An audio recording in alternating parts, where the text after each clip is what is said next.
IBN 7 बना तीसरा सबसे ज्यादा देखा जाने वाला हिंदी न्यूज चैनल। IBN 7 हौसला है। कल दिल्ली विधानसभा चुनाव में मतदान होना है और पिछले 2 सप्ताह का ये अभियान भारतीय जनता पार्टी के लिए एक बहुत संतोषजनक अभियान रहा है। It's been a very satisfying experience for us. Bharatiya Janata party ये मानती है कि दिल्ली शहर के लिए भी और देश के लिए भी इस चुनाव का महत्व है।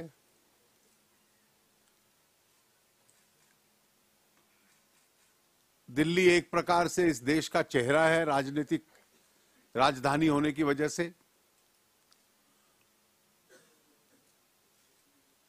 और दिल्ली का प्रशासन और सरकार कैसे चलती है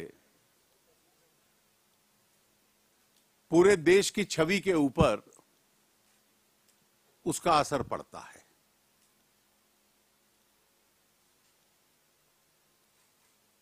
पॉलिटिकल कैपिटल, राजनीतिक राजधानी होने की वजह से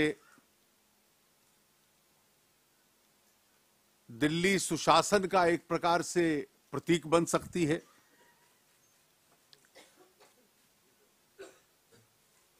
देश की विकास और विकास दर को बढ़ाने की चर्चा यहां से शुरू होती है, यहां से सोच शुरू होती है, और गरीबी कम करने का भी उदाहरण देश को दिल्ली दे सकती है। जब से मई 2014 में लोकसभा का चुनाव हुआ, लोकसभा के साथ और उसके बाद 7 विधानसभाओं के चुनाव हुए हैं, और इन 7 विधानसभाओं में देश भर में जो हमारा प्रमुख विपक्षी दल है कांग्रेस पार्टी, वो बुरी तरह से हारी है। 7 में से 5 स्थानों पर तो भारतीय जनता पार्टी या हमारे साथी जीते हैं। ओडिशा में एक अन्य गैर कांग्रेसी दल जीता, और तेलंगाना में वहां की एक स्थानीय पार्टी TRS जीती। कांग्रेस पार्टी तो अलग अलग प्रांतों में तीसरे, चौथे और 5वें नंबर पर जाती रही है। ये देश की राजनीति के अंदर एक प्रमुख बदलाव आ रहा है।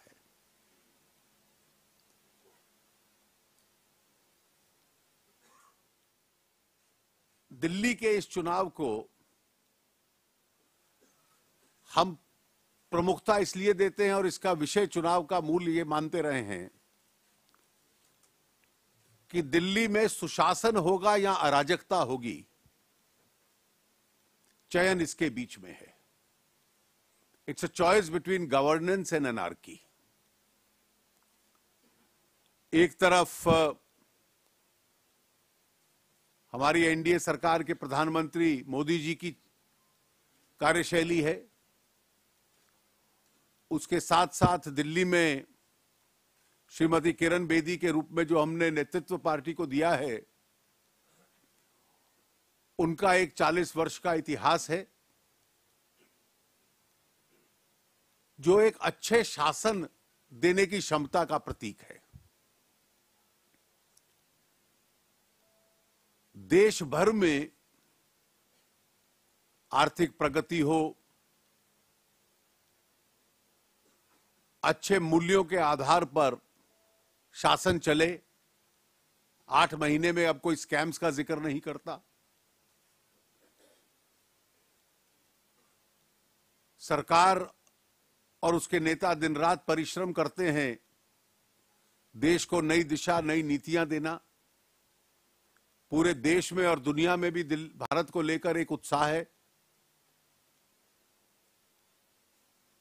केंद्र का शासन इस प्रकार से हम लोग दे रहे हैं और दिल्ली में किरण जी के नेतृत्व में हम लोग चुनाव लड़ रहे हैं। एक 40 वर्षों का सार्वजनिक जीवन है। राजनीतिक जीवन नया होगा लेकिन सार्वजनिक जीवन पुराना है। Public life she is quite familiar with. एक आइकॉनिक पुलिस ऑफिसर रही हैं। कानून और व्यवस्था और अच्छा शासन, अच्छे मूल्य, इन सब का वो प्रतिनिधित्व करती हैं। और हमारे सामने एक विचित्र स्थिति है। विचित्र इसलिए है कि जो अक्सर हमारे विरोधी होते थे दिल्ली में, अच्छा शासन देश में और दिल्ली में नहीं दिया, तो उसकी राजनीतिक कीमत उनको अदा करनी पड़ रही है। The dilution and disappearance of the Congress is a political price that they are paying because of what they did to Delhi and what they did to the country.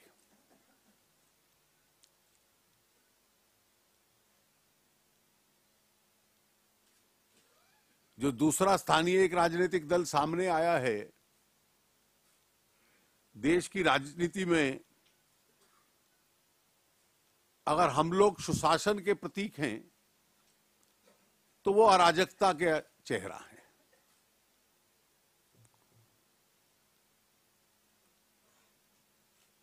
मैं अराजकता इसलिए कहता हूं कि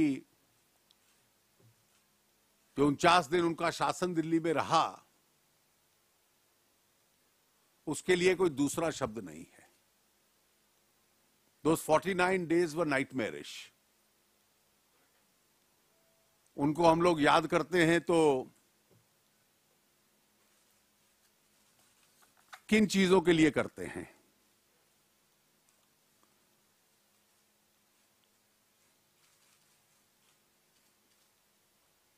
शासन चलाने के स्थान पर धरने देना। It's a party which is more comfortable on the streets rather than in the sachivalayas.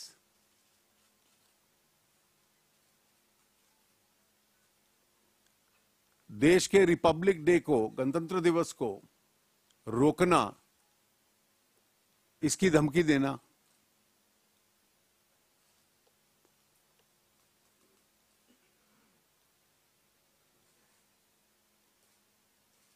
अगर कोई आतंकवादियों के खिलाफ घटना होती है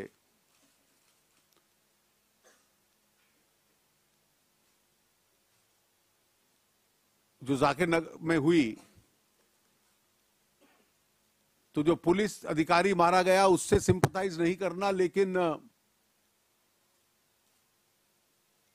जो आतंकी पकड़े गए या मारे गए उसको लेकर जांच की मांग करना। These are all faces of anarchy.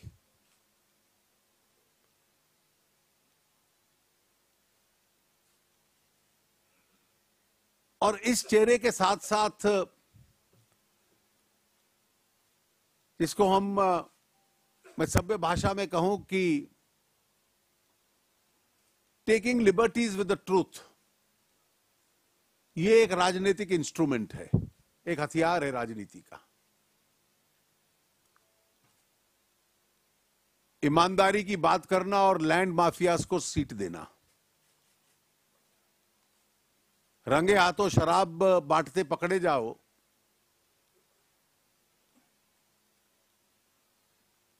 तो उसे राजनीतिक षड्यंत्र बताना।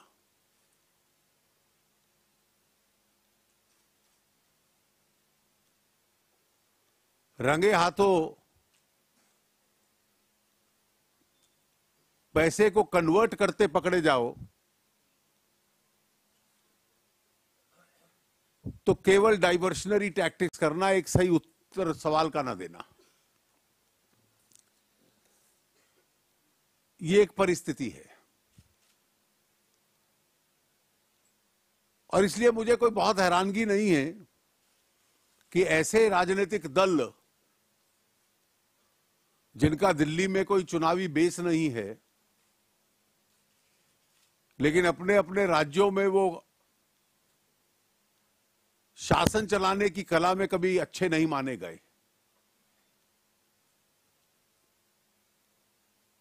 उनकी एक स्वाभाविक सहानुभूति या इनके साथ है या गैर बीजेपी वाद की वजह से वो इनके साथ है। भारतीय जनता पार्टी ने अपनी पूरी ताकत इस चुनाव में लगाई है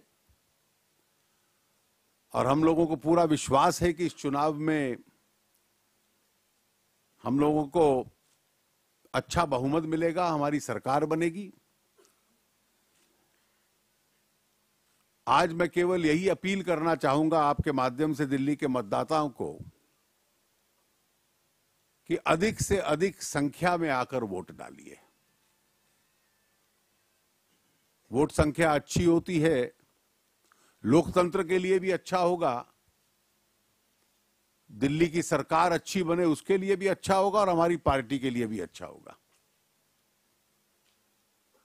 मुझे केवल इतना ही कहना था।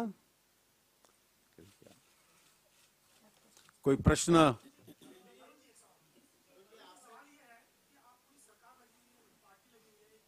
पार्टी लगी है, सरकार नहीं लगी।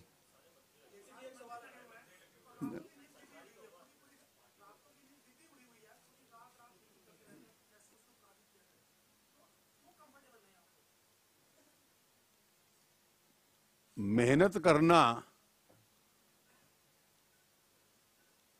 इसका अर्थ ये नहीं कि कंफर्टेबल नहीं है।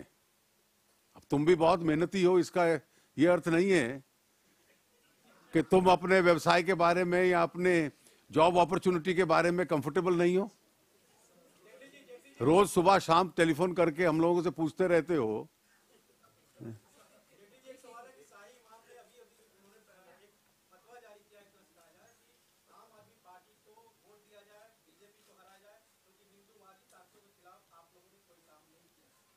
देखिए, ऐसे फतवे पहले भी जारी किए गए हैं। मुझे याद है कि एक बार गुजरात में भी ऐसा फतवा आया था और उस वक्त भी मैंने उसके उत्तर में कहा था कि इस फतवे का सही उत्तर होता है कि जो उसके विरोध में है फतवे के, वो 100% मतदान करें। तो जो मैंने उस वक्त कहा था, इस फतवे के उत्तर में भी मेरा यही रिस्पॉन्स है कि फतवे के विरोध में जो हैं वो भी 100% मतदान करने के लिए बाहर निकले। Smita, one minute, please. Let's go one after the other, please. Smita. My question is, your cabinet colleague Venkaiah Naidu ji said this election should not be seen as a referendum on the Modi government. My question is, do you also think the same? And why do you think Mr. Naidu needed to give this statement? You see, a referendum is a referendum and an election is an election. And there is a basic distinction which any person who understands elementary politics would know. Rahul. Sorry, okay, go on. बिल्कुल नहीं है। तो दिल्ली में बहुमत से BJP की सरकार बनेगी। अरुण जेटली प्रेस कॉन्फ्रेंस कर रहे थे, पत्रकारों से मुखातिब हो रहे थे।